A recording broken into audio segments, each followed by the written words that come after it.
Welcome, everyone. I'm so excited about today's show. I know I say it every week, and I mean it every week, but I'm really thrilled because we're in the mid-year, and so it's time to refresh your life, your goals, and your brand. So today we're talking about branding strategy with three incredibly awesome people. For those of you who don't know me, I'm Deborah Eckerling, author of Your Goal Guide and creator of the Deb Method. My specialty is goal setting simplified and event outcome optimization. You can't reach your goals on your own. You need your people, you need your knowledge. And look, we have both. So every Sunday night, I lead the Goal Chat Twitter chat. And then on Monday, I bring in three friends to dive deeper into the topic. And today we have Rich Brooks, who is at the Rich Brooks, Agents of Change, and a friend of mine from social media land who I haven't seen in ages. So always nice to catch up. Thank you for being here. Great to see you too. We also have Keshia Butler-Thomas, who I put in the category of Friends of Annie. So Annie P. Ruggles, thank you for the intro. And Keshia, I'm so excited to have you jump in to today's conversation. And we also have Marcia Macomber. Did I do it right? Think of it as Macomber like cucumber. Oh, Marcia Macomber, whose radio show I was on just last month. And this is why we love the world, because we meet new people and we get to turn the tables on each other, asking, answering, having wonderful conversations. And branding really is the essence of everything, because knowing who you are is one thing, letting everybody else know who you are is such an important part of success in business. And what I would love to do is have my guests introduce themselves and we'll go from there. So, Rich, great to see you. Please share who you are, why you're here, and anything else that you think is immediately relevant. Sure. My name is Rich Brooks. I'm the president of Flyte New Media, a digital agency that just turned 25 years old this year. And I also have a weekly podcast and an annual conference when there's not a global pandemic called the Agents of Change. And I'll keep it short, so I'll just pass the mic. Excellent. Love it. Well, again, great to see you. And it is fun. I mean, the land of conference world where everything has changed. It's really given opportunities, right, to reinvent, rethink, and bring people together in different ways. So, Absolutely. And so, Keshia, let's have you jump on in and share who you are. Good evening, everybody. Thank you so much for having me. I am Keshia Butler-Thomas. I am the founder and CEO of LCK Consulting Services. We are a strategic branding agency focused on the digital world, specifically in strategic counsel and planning. And I'm just really excited to be here tonight to jump into this conversation. So thank you so much again for having me. And thank you. It's going to be awesome. And let's, without further ado, let's flip it over to Marcia. Marcia, please tell a little bit more about yourself and why you're here. Oh, goodness. Thank you, Deborah. Really appreciate the invitation. And it's great to see everybody this evening. As she said, my name is Marcia Macomber. I'm creator-in-chief at Cornucopia Creations.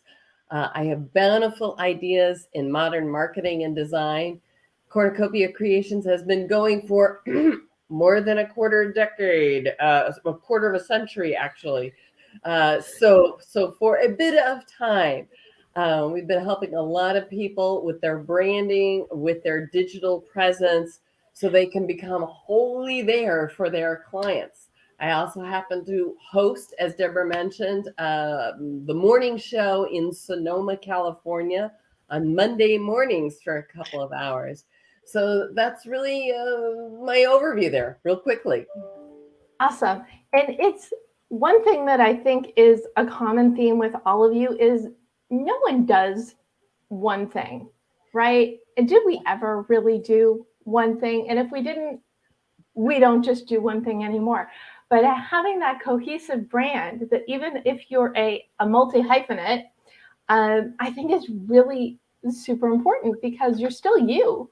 You're just the you that does a lot of different things. So let's start with the basic question of questions, which is what is branding? It seems kind of silly to ask the question, but I think it seems sillier not to. So Rich, why don't you start us off? Oh man, why do I have to go first? For me, branding is basically just, and there's personal branding, there's company branding. It's basically the personality that you put out into the world, and it's how people get to know you. And especially with companies, it's really helpful to have a consistent brand so that when people hear your name, they see your logo, that they immediately know what you stand for. And especially these days where so many people choose businesses because they are in alignment with those businesses, I think it's really important to have a strong brand, immediately recognizable, that people are like, yeah, I want to get behind that brand. I'm going to choose them over the other people. Yes, because there's so many people who do similar things, but only you are you. And your Yes. brand is how that kind of gets out there. Keshia, what do you think? I think, Rich, that was pretty spot on. For me, I tend to explain it slightly different to my students, as I am a social media marketing professor at Temple University in Philadelphia, PA. And this is a question that comes up at the beginning of every semester. And one of the biggest things that I tell my students to think about is your business versus your brand, right? Your business is what you do. It's the tactical, tangible ways in which you perform a service or you create a product. Your brand is the feeling and the action that someone is going to want to take when they have an encounter with your authenticity. So your brand is really where you get to live and breathe, and your business is the day-to-day stuff that we have to do in order to make the dollars make sense. I like that. Yeah. I like it too. And yes, the dollar's making sense. Really, really good point in there. And it works hand in hand with what Rich said. So, even better. Marcia, your turn. Oh my goodness. I'll just build on what Rich and Keshia have already said. Besides the brand being the feeling, the perception, your brand in many ways, when it's great, just makes the sales for you. I mean, the real obvious, $60,000 answer question there is, what's the brand for Apple?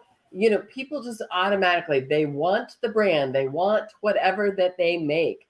That is the type of brand reputation that everybody is striving for, that has a really clear message about what they are, and people want to be a part of it. It's a very large company, so when you're scaling down for smaller businesses, it's a whole different ball of wax. But it can be everything from how you are perceived out there, from the way the receptionist is perceived. But it's also how you put together the pieces. Let's not forget that the brand can include everything from the visuals of your logo and your whole styling for your brand. But then also your messages, as Keshia said, on social media can play a very big part. And your employees are also a big part of that. How are they putting out the brand message? So it's all of those components rolled together, and you want them coming out great and consistent, as Rich said originally. Branding is all the things. Okay, I think we're done. No, just kidding. So before we dive into helping people, better express their brand or rebrand, I would love the short and sweet of what is your brand. And Keshia, let's start with you on this one. Sure. So at LCK, we really strive to be a luxury brand at an affordable price. I am 100% a Nordstrom sale rack shopper. And so in thinking about my buyer persona, I know that a lot of my consumers and my clients, they enjoy something that is elevated and clean and luxury feeling, but they also need it to be able to make sense from them from an affordability standpoint. And so we are definitely total luxury at an affordable price. I love that. And I feel like the you that you emanate says that. We're talking backstage about please tell everybody about the wall behind you. So this is actually, it's like 3D greenery. So this is actually one of two. So I'm home, I'm in my home office, as the brand has to be consistent, right? So I'm in my home office now, and this is a smaller version of that. But I actually created this myself with the help of my mother and my husband. It was quite the project, but it was very important to me that when people got on Zoom with me, especially through the pandemic, that they felt at ease, but they also didn't feel like they were just in my home, that they felt like they were getting an experience. And it carries through the brand all the way. I love it. It really does feel consistent with you. So thank you. And if you're listening to the Deb Show podcast, go to thedebmethod.com/blog to see the recap and at least just watch to catch the visual of all these awesome people. And so, Rich, what is your brand? Well, so having a couple of different companies or brands that I front, I'll focus on Flyte New Media. And Flyte New Media is, like I said, a digital agency. And our brand has always been about working with small growing businesses that want to have fun while they're generating leads. And the other aspect of our brand is also we're based in Maine. And so we do a lot with the Maine brand. And we really lean into the small local brands and kind of that Yankee hardworkiness, while at the same time trying to be as partnering with our clients as well. It's late here on the East Coast. I am not as sharp as the other two guests, I'll just say. And this is my attic. Keshia's got this beautiful green thing behind her. I'm in a half-finished attic that we're still trying to put the doors on. I apologize. First of all, nothing to apologize for. And I think I want Keshia to come over here and set me up with some green wall behind here, because all I can do is the heat coming from the attic. You're East Coast, aren't you, Keshia? I am in New Jersey. No excuses, Rich. No excuses. All right. Awesome. Okay, Marcia, what about you? Well, Deb and I, we've got a little bit of an advantage because it is still the pre-dinner hour here on the West Coast. So spanning the country here, what is the brand of Cornucopia Creations? Well, as I said earlier, the tagline is Bountiful Ideas in Modern Marketing. But that tagline has shifted a lot over the years, depending upon what somebody is interested in or what I'm talking about. It might be bountiful ideas in modern web design, in digital marketing, in print design, which we still do in this day. So it will shift around, but it focuses on having an endless supply of needs. If you don't know the mythology surrounding the cornucopia, it is the horn of plenty. And I am known among my clients and friends for having endless, bountiful ideas in ways that they can work on their marketing. And what's particularly important for my clients is some of them are very sensitive to using different marketing tactics. Some of them very much dislike social media and are afraid of it. Some just don't have their audience there. Maybe their audience is much more seniors and they're not using it as much. So they're not interested in certain tactics, whereas others might be far more interested in spending their time there. So I really work with them to find out what they're interested and focused on and what will excite them as a tool to use. So hence the endless bountiful ideas. That's so cool. And what I love about this, well, so many things. But so we've got the luxury brand, we've got the fun brand, and we've got the bountiful ideas brand. And then we have Meet Goal Setting Simplified. But they're the kernels of which you can go anywhere. So it's small, but it's big, right? That's what I'm taking from it. Any thoughts, Rich? I agree with that. Okay. I'm on board with that. Yep. Okay, good. We all agree. Moving on. So tell me, what is the value? Because we're not just talking about branding, but we're talking about branding strategy. So what is the value of that? Because, well, goal girl here, you need a plan about you're not going to get where you want to go. But we can dig a little deeper.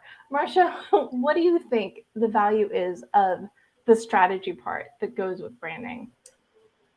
The strategy part has a magical ability to stretch out your success longer and longer and longer and longer. Because the public's perception of what your business is and what it can do for them just magically will bring you more and more business. Now, we all go, oh, magic, business is hard work. You've got to be strategic in your planning. And that is why at the beginning, when you are planning out what your brand is or will be or should be, that's when you've got to do the hard work, is really get the planning going through. When I have clients who have not really focused down on what that is, they often end up with holes in their marketing where there are gaps. And that's where I help them fill it in. So there's nothing that's going to prevent them from ramping right through to success, because those gaps can be real stallers in closing sales. So the long term, I like that, because the stretching out, it's beyond you. And if you do it right, it's beyond the person who's doing it. Mm-hmm. Is that pretty? Yep. Awesome. Well, I'll give that as a starting point. Okay, it's a good start, but the longevity, it's sort of like if you're rolling down a hill, you get the momentum, and the momentum keeps going. Right. Exactly. That's what I was trying. This doesn't mean you have to do your homework, though. You do need to, if you're just starting out, you do need to be looking at your mission statements, your vision statements. What is your message? And if you can't articulate all of those things, then by golly, your prospective customers are not going to be able to understand what your offering is unless you're crystal clear the whole way. So agree. Keshia, what about you? What is your take on the value of the branding strategy? So I tend to believe that the strategy is the roadmap or the GPS, right? That provides us with the ultimate end game. Now, the steps in which we're going to need to take in between where we're starting and where we're going, they are going to be fluid. There may be a road closing. There may be some road work. We may have a pivot here or there, right? But for as long as we have the ultimate strategy, we know the end game. And a lot of times what happens in business, especially with small businesses in times that we're living in now, which still feel a little bit uncertain, easily we can be taken off of our map, our roadmap, right? There's been a lot of pivots in the past 24 to 36 months that were very unexpected. And those who did not have a strategy or a roadmap really got twisted around. Some people will never open their doors again because that strategy or roadmap wasn't there. And so that's really, for me, the biggest difference between working with a social media manager and a brand strategist and focusing separately on those, because the social media management, that's the content stuff. Those are the turns, the twists and turns we can take all day long. But the strategy is what sustains you as a viable company. Now, you may or may not know this, but the subtitle of my book, Your Goal Guide, is a roadmap for setting, planning, and achieving your goals. So you are speaking my language. And the whole purpose of why I do what I do is because you can't get what you want unless you know what you want. And it starts with what Marcia was saying. You need to know your mission and your vision. You need to know where you're going so you can keep enduring no matter what potholes come your way. And then Rich, see, this is what happens when you don't want to go first. You get to go last. I'm okay with any, yeah. What is your take into the conversation on the value? Well, I think the strategy is critical because every company has a brand. Everybody has a brand. Now, the question is that brand by design or is it by accident? And I think when you sit there at the beginning and you strategize, whether you do it internally, whether you do it by interviewing some customers that you already have, sit down with your team, hire a branding consultant, it's really important to sit there and figure out exactly who do you want to be in the marketplace. I think it's important to take a look at who you're competing with. And those could be both local companies, but they could also be really large companies. I work with a conveyor belt company in northern Maine, and some of their biggest competitors are companies like Granger. It's like going up against Amazon. So it's really important to have a brand and to really think about who you want to be. And then because you have the strategy in place and you figured out who are we going to be going after for clients and who is our competition and what niche are we going to fill in the marketplace and what are our missions and values, all the things that Marcia and Keshia were talking about. I think once you have that, then you can be consistent. And the more secure you are in your brand and the more nailed down you are with that brand, I think the easier it is to make decisions down the road. Because there's always going to be, if we're going to just keep with this road work thing, there's always going to be forks in the road. There's always going to be those moments where you have to make that decision. Do I take on this client? Do I fire this client? Do I merge with this other company? And if you really understand your brand, then that's going to make that decision so much easier for you. You may see this opportunity that seems like it's going to be worth so much money, but if it's not in keeping with your brand, then you know that this is not for you, or you have to seriously reconsider what your brand is all about. So it helps with that consistency. It helps with future decision making, and it helps you differentiate yourself from every other plumber or electrician or CPA or digital agency out there. Okay, cool. So let's fix people. What is that first step? Because I could just keep saying I agree, but that's going to get boring. So just assume I'm agreeing with everything because you're all brilliant. But what is that first step? Rich? Well, when people come to us, I have this thing that we now call the Remarkability Formula. And it's basically a framework for trying to figure out what makes you different. And also part of the outcome is that it does help to start figuring out what your brand is all about, and uses 4 lenses and takes a look at what's already remarkable about your company, or how you could niche down to become remarkable, or how you could add something to your business to be remarkable, or how you could reframe to become remarkable. And really, I'm using these words, this framework, but it's the same process. It's about asking the questions about what makes you different, and what do you stand for, and what is your mission, what are your values.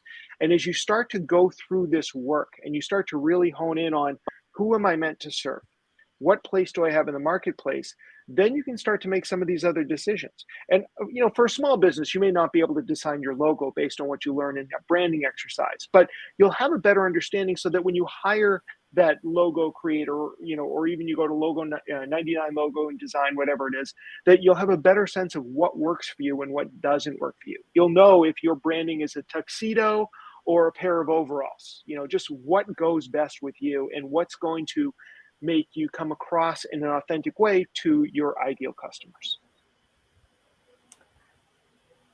Wow. Really, and I just had a flashback to when I had my logo designed for the Deb method, because she put the gold stars between the D, E, and the B. And I think I only had like 2 conversations with her, and she got me. So I love what that's evoking. So if you're listening or watching, do you have a logo, and is your logo a match to you? And if it isn't, time to take a step back and reframe. I'm going to go to Marcia on this next, because I know part of what you do is graphic design. Mm-hmm. So what's your take? When you can be that quick and concise with your clients, you're really on market, on message, and you're connecting well. And that's a real key there, to be able to do that. I wanted to build on what Rich was saying. These are steps that I go through with my client, very similar. It's known in the parlance a lot as the SWOT, the strengths, weaknesses, opportunities, and threats. Sometimes with new businesses, they'll shake their head like going, I don't know what my threats are.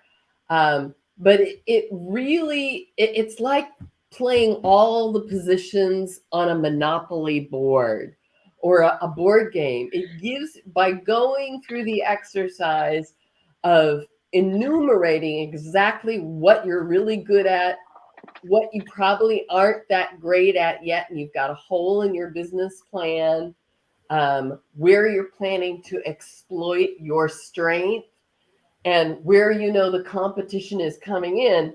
It's like spinning that board around to see the perspective from different angles. this gives the business owner a real grounding and anchor to see, wait, I'm really great at this. I got to play to this even more. So it's one of the steps that I go through, and it's part of the design process as well. Knowing, again, whether or not you are the tuxedo or the overalls is done through the discovery and the conversation of what you want your brand to evoke visually. Colors, shapes, sounds, all of those things can play a part. And the designer can often give you great feedback in terms of if anything sounds like it's an anomaly in what is being described, so that you can work through anything that doesn't sound like it fits. This all gets you going through on your branding discovery process and building process to make sure everything fits in line with it. It's a great way to go. Awesome. Keshia, what are your thoughts on this? What's that first step for you?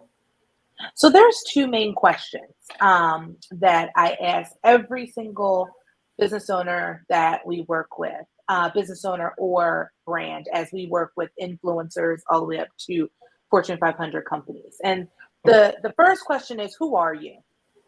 And it's a really interesting question, because if you ever ask someone, who are you? People start in all sorts of different ways. Sometimes you'll start to get, I'm kind and I'm smart and, I'm resilient. Sometimes you'll get, I'm a wife, I'm a dog mom, I'm a CEO. Sometimes you'll get, I'm not sure. And so a lot of what I believe in and what is in the thread of LCK is that no brand works unless it is true and authentic to you, the owner. And so we need to know who you are. Second to that, it's why do you get out of bed? We need to know that, because ultimately, if you're building out this brand, it needs to be something that you actually care about, because brand work is hard work. To one of the points you made earlier, Rich, when you said, was the brand an accident? My brand was 100% accident. I was floating through life just being Keshia, doing the things that I love to do.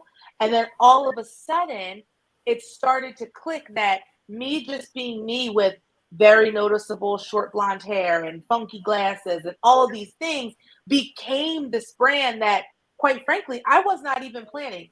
Admittedly, as a brand strategist, I was not planning that. And so then I realized that it works, because when I get out of bed, this is who I am. And so that's why those are the two questions that we start with. And I'll tell you, sometimes a discovery call with us can go on for a couple of weeks, because people really have to think about who they are. But once you tap into that real superpower of who you are and why you get out of bed every day, your brand becomes so easy for us to design, because it's innate with who you are. I am such a firm believer that when you love what you do, it shows. And when you don't love what you do, it really, really, really shows. So the fact that you put that in with your questions, I think it's imperative, because your enthusiasm leaks all over the place, because you are your brand. Absolutely. And I will say, if I could just add something, we've really had to drill that down in the past 36 months or so, because we saw an influx of businesses come up because people had time and they were considering doing some different things that maybe they wouldn't have done before. But a lot of those businesses didn't turn into brands because they weren't synonymous with who the person was or why they actually wanted to get out of bed. Yep. And the other thing that keeps coming to mind, so the D in the DEB method stands for determine your mission, because again, you can't get what you want unless you know what that is. But doing that groundwork, and I always think it's hilarious that my book came out 6 weeks after, or 6 weeks before the entire world changed, was my book to help people figure out who they are and what they want, because I believe you deserve to be happy in some, if not all of your life. So this cosmic pause was really the universe agreeing with me. No, I'm sure that wasn't it. But when you take the time and the energy to figure out what you want from life and who you are and watch them commingle, that really is the starting point for any successful business. Now, do any of you, I would love some anecdotes. Do any of you have a good brand development anecdote to share? Well, I don't know if this will fit the bill exactly, but recently we took on a new client who was an exam prep company in a specific industry. And they had been the default exam prep company in this industry for years. But when they came to us, they said, we're starting to lose market share. There were a couple of young upstart companies who were coming in. They were well known. They were in universities. They were everywhere. The only option you had, but people would complain that it was really difficult, this exam prep. And so a few other companies popped up and they said, we can get you a passing grade in these exam preps in much less time. It'll be much easier. We've got hacks for passing the exam. And they were talking about changing who they were, their DNA, basically, to compete with these brands. And I said, I really don't think that's a good idea. In fact, I think you should lean into who you are. I think that you can never be all things to all people, but I think you should continue to own that part of the market. The people who are not looking just for exam prep, they're not just prepping for an exam, they're prepping for a career. And they love this idea. They actually took that as a tagline and they leaned into it. And of course, there are going to be people who are going to go for the easy way out, who are barely competent in this industry. But those will not be the industry leaders for years to come. The people they're attracting, the people that message resonates with, those are the future leaders of the industry. And we did a complete redesign and rebranding from a color scheme, but they really leaned into who they were. So I think that's a good example of a brand understanding who they are, knowing that they can't be all things to all people, but really solidifying their position in the marketplace. I love that example. It totally fits the bill. Well, I'm glad. And yeah, well, and the whole lean into who you are, I think that it goes back to the common theme of this. Know who you are, go all in, because if you only do it halfway, then people can tell, right?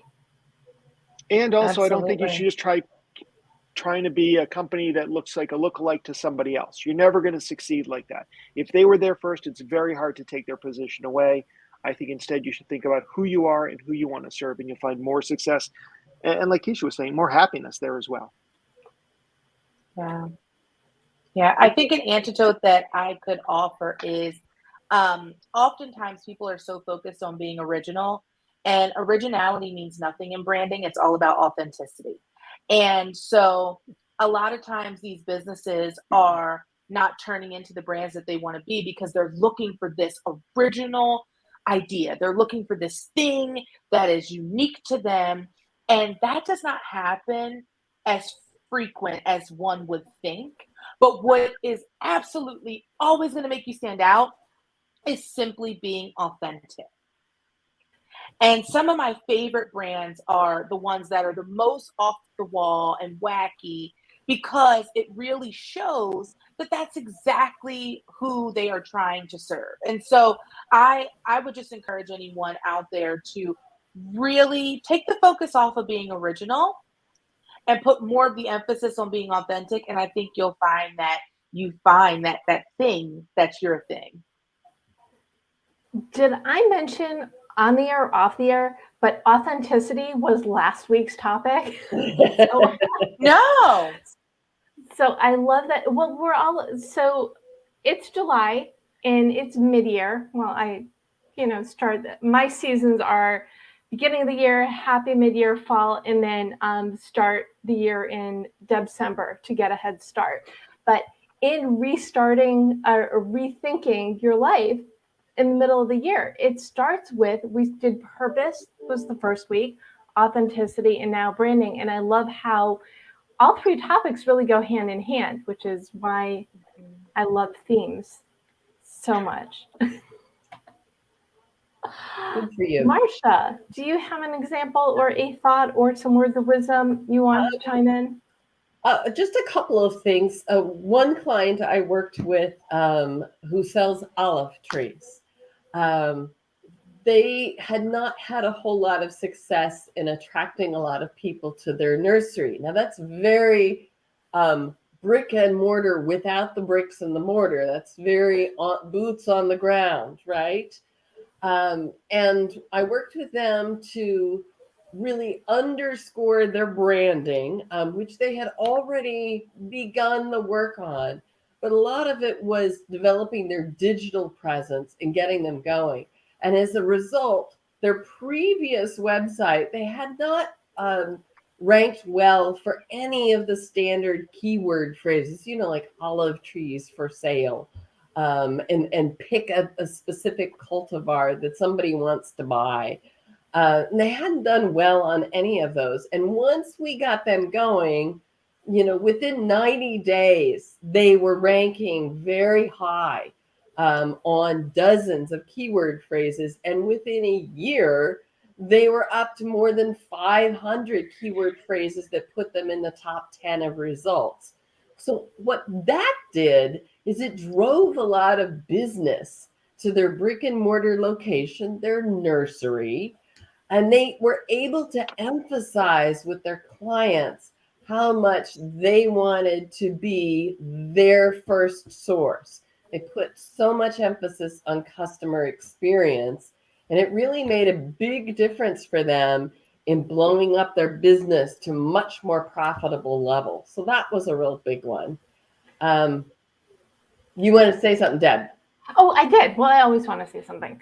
But so was it the keywords? Was it the digital marketing? Or was it the boots on the ground? What was it that flipped that switch for them? Well, it's a combination of two. It's very much, if you build it, they will come is not a true thing from Field of Dreams. It doesn't work that way in digital marketing. You actually have to have a strategy and execute it to get people to even know that your business is alive and thriving. So you need to drive that traffic there. So that was really what made the difference, was driving that digital traffic to them and attracting that through the combination of branding, visuals, the website, and of course the SEO on the website, all wrapped up together. Another, really fun branding story was a client who came to me who happens to be legally blind, did not have an online presence because people who have accessibility challenges have a whole host of other things to deal with. So entrusted me to develop that brand for her, get her a presence online. And as soon as we did that, she got her first gallery show for her artwork. So the combination of all those elements together and lifting away that fear of the digital online presence, which can be really challenging for accessibility, made all the difference to leap forward. You need all of the things. Yep. So we have a question from Lainey Strauss, and I'm not sure, I guess, chime in if the answer is yes, because I'm not sure who this question is for, but do you work with brand integration for TV shows, lifestyle, food, fashion, etc.? Well, I would say for me, that is not actually my specialty, because that looks like, to me, I'm interpreting that as much more of a PR specialist field, which is not my arena. I work with other PR people to help work with placements and bookings for TV shows and other radio shows and things like that. So I would say that's not my area. I would say for me, it would be similar unless, and this would be a clarifying question, unless there were individuals specifically in the lifestyle space, in television, in food, and in fashion, from an influencer or content creator space, then that is absolutely something that we do.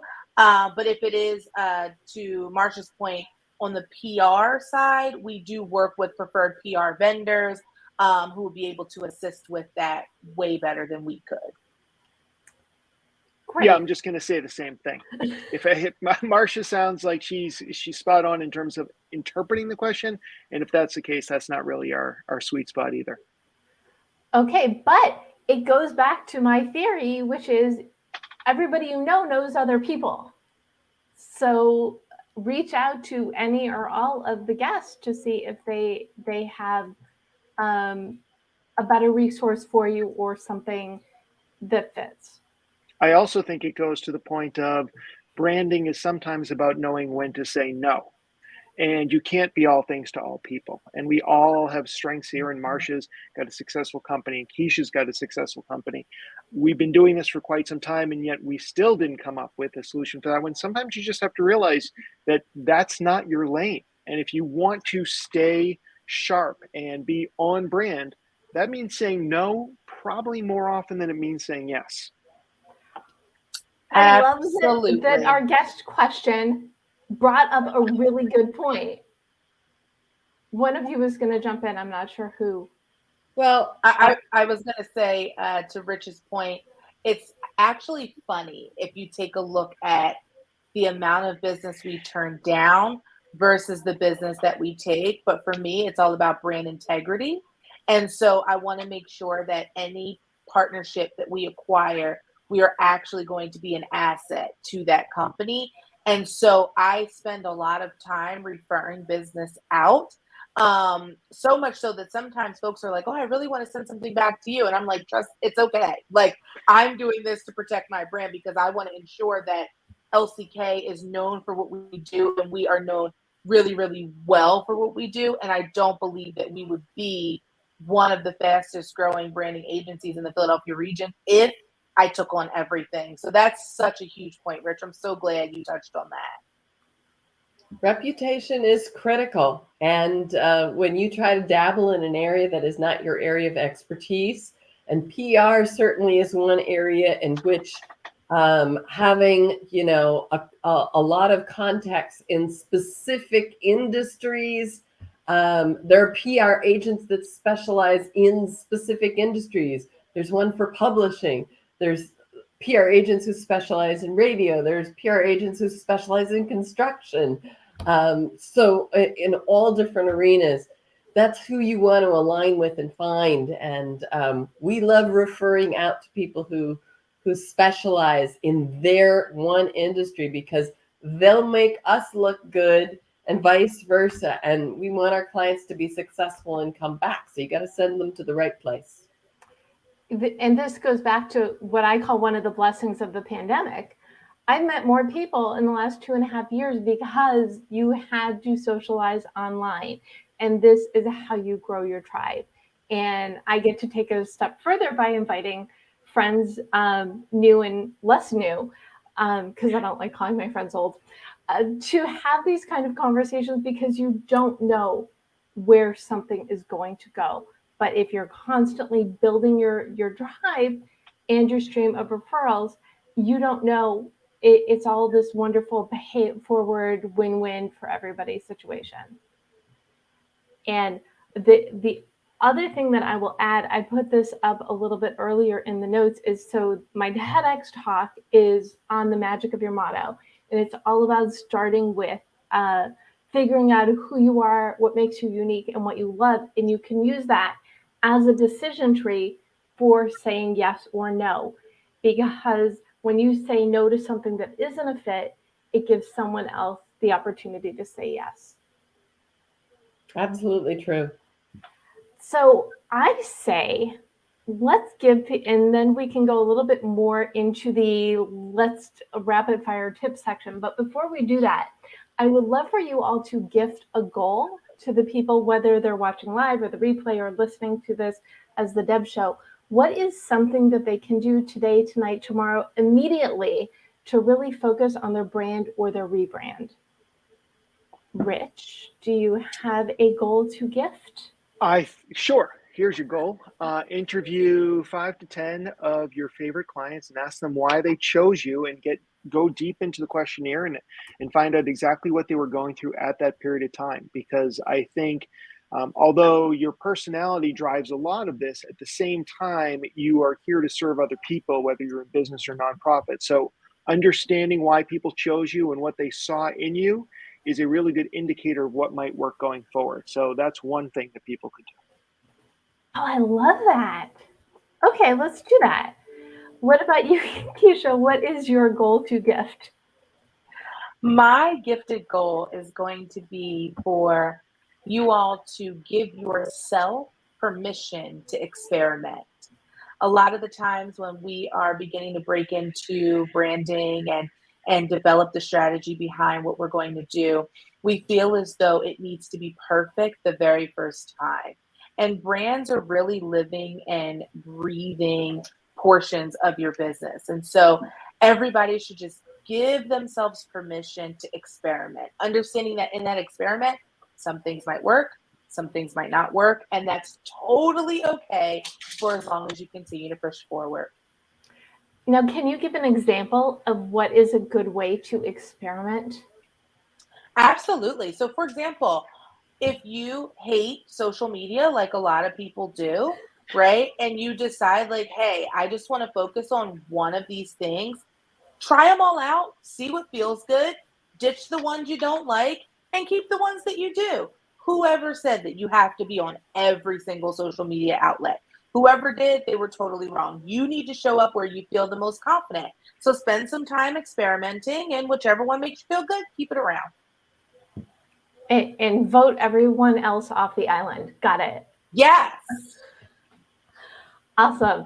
Marcia, what about you? What is your goal to gift? Ooh, my goal to gift would be, well, whatever stage your business is at, it's always a good time to revisit that SWOT analysis: strengths, weaknesses, opportunities, and threats.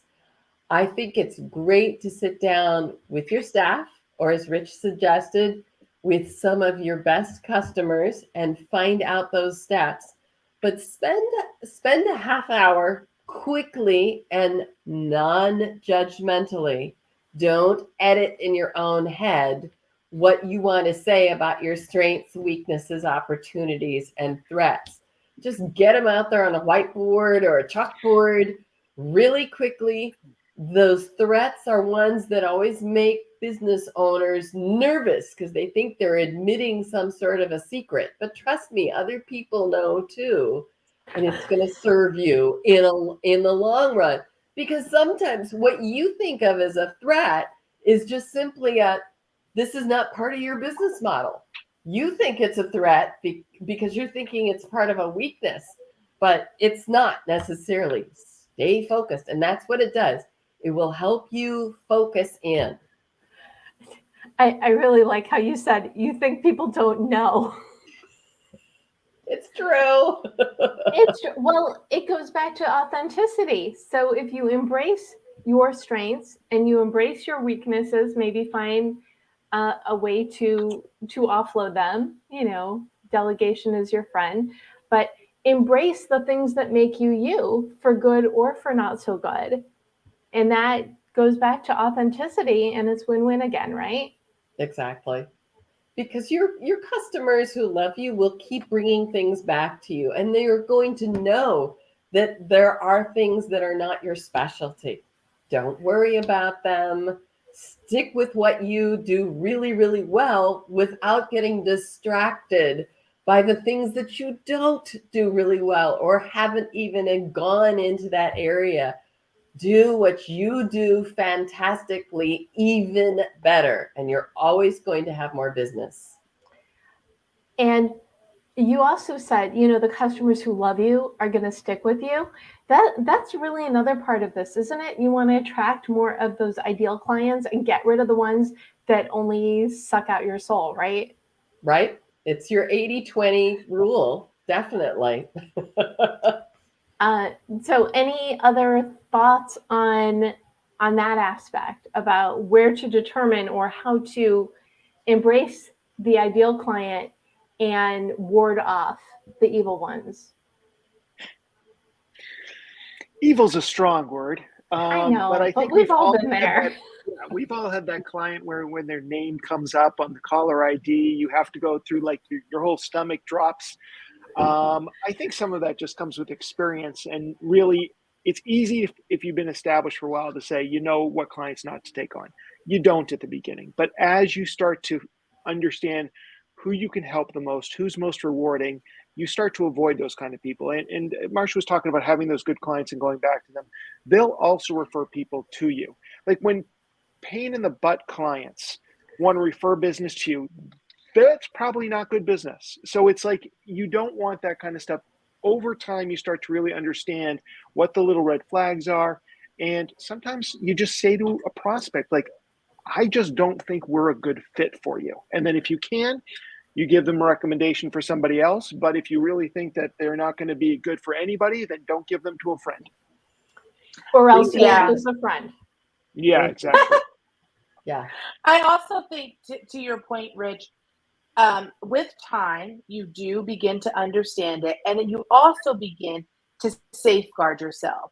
So one of the things that I've implemented in my business is that there's no way for you to become a client of ours without having a conversation with me, right? Whether that be via Zoom, face to face, what have you. And I make it very clear in the beginning that we are interviewing one another. You're interviewing me to potentially become a part of your business tribe, and I'm interviewing you to see if you're going to become a part of my business tribe.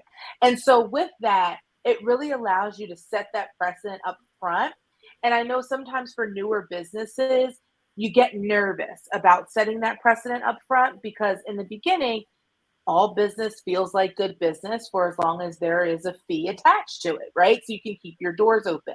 But if you start off setting a precedent for potential new business partners to where you let them know that this is a partnership and we are kind of interviewing each other here, it really kind of helps to mitigate some of those problem children a bit because they understand that they are not the only ones doing the interviewing, changing it from client vendor to partner. And I think just to bring it all back to the branding aspect of things is the more you feel comfortable in your brand, the more authentic it is to you, and the more you're living it. I mean, I'm not a woo-woo person in any way, shape, or form. But the more you put it out there, the more you are going to attract the right type of clients and the more you are going to repel the wrong type of clients because they're going to see that it's not a good fit. And it doesn't mean that somebody who's not a good fit is a bad person. It just means they're not a good fit. And that's important to remember too. So you see if you can find them a home, and if you can't, you move on. Mm-hmm. So before we give some final words of wisdom, there's so much great information in this conversation. I thank you all so much. But will you please tell people where they can find you? Rich? Well, if you just want to meet me somewhere online, I am the Rich Brooks on every social media channel. But if you enjoy podcasts and digital marketing, please check out my Agents of Change podcast, where I talk about digital marketing with experts week in and week out. And if you're looking for a digital agency, check out Flyte, Flyte New Media. Excellent. And Keshia, where can people find you? So I am everywhere in the world at Keshia Butler-Thomas, except on Twitter where they only allow 16 characters, and I am at Keshia B. Thomas. But everywhere else, I'm Keshia Butler-Thomas. Please feel free to connect with me. If you'd like to learn more about LCK, please feel free to head over to lckconsultingservices.com. LCK Consulting Services is also on Instagram at LCK Consulting Services. And then last but certainly not least, if you'd like to talk things branding, things millennial wife, dog mother, and wine connoisseur, check out my YouTube channel at Keshia Butler-Thomas as I'm over there talking about all those things along with a taco here and there. Excellent, because we have to have food. And Marcia, where can people find you? Oh, I'm somewhat similar, but with a different name. Marcia Macomber is available on most social channels. But you can also find me. My website is cornucopiacreations.com. Very easy to find, but many syllables. So that can drive people a little crazy. And let me just add a little footnote. It is not the best branding name, Cornucopia Creations. It's kind of mysterious. If I were to do it again, I might do something different. But I've had it now for over a quarter century, and it's not changing now. I feel the same way about Flyte New Media. I'm like, why? Although now we have the domain name takeflyte.com. We've got a bunch of good puns. Well, we've got a bunch of puns, and so it all makes sense. And I was at Write On Online forever. So goal setting productivity for writers, creatives, and entrepreneurs.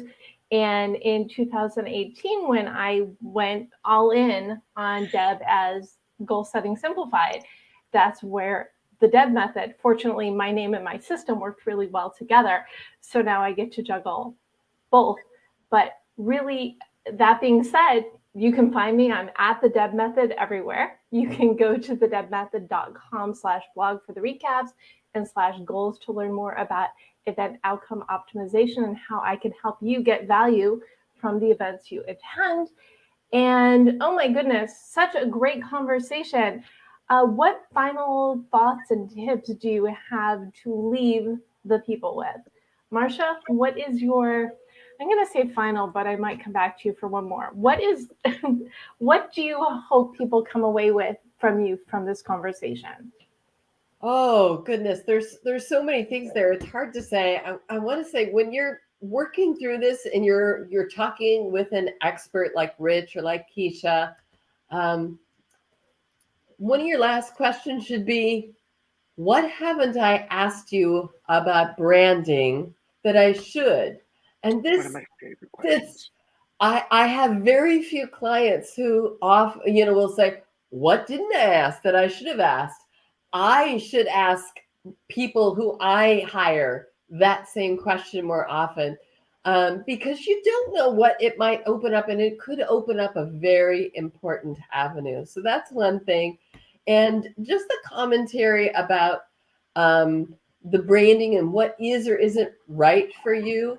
You're always going to win when you extend more kindness to your clients or the people who cannot be your clients. Help them find their path, and that will resonate well with your brand. I love everything is awesome, but I edited in my notes for the recap. It's, you will always win when you extend kindness.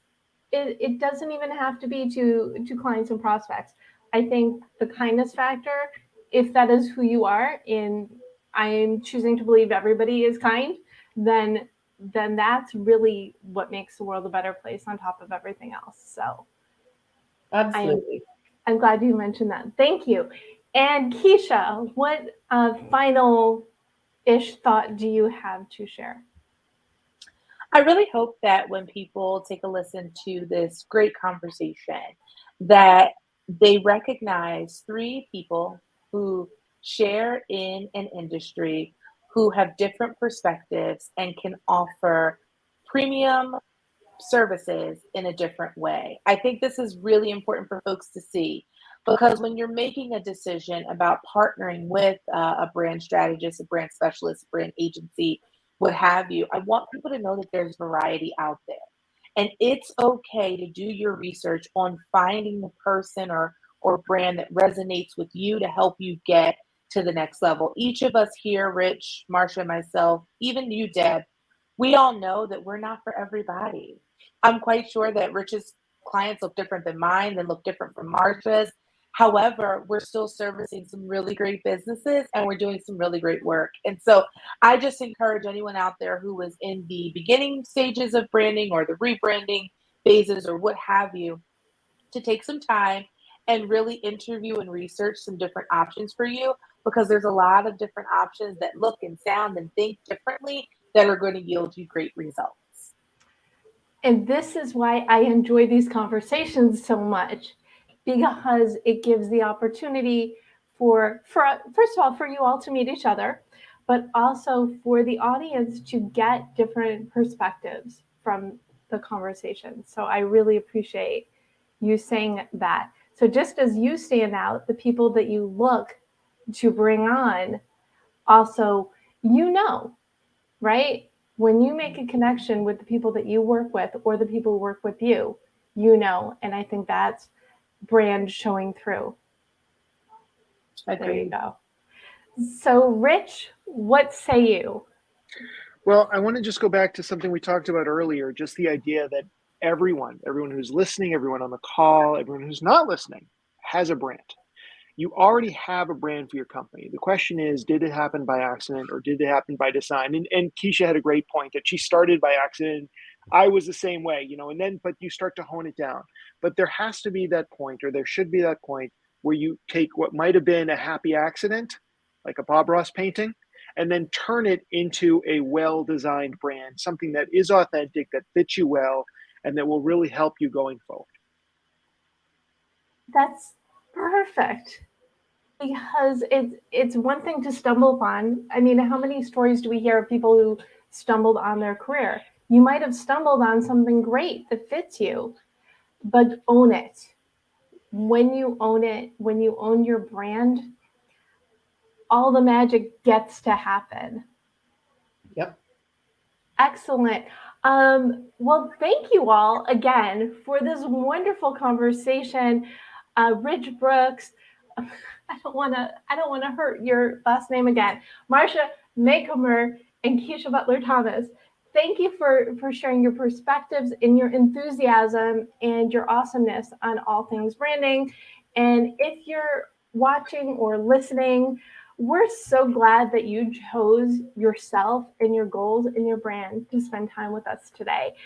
So go on out there and go for it, because we know you can do it.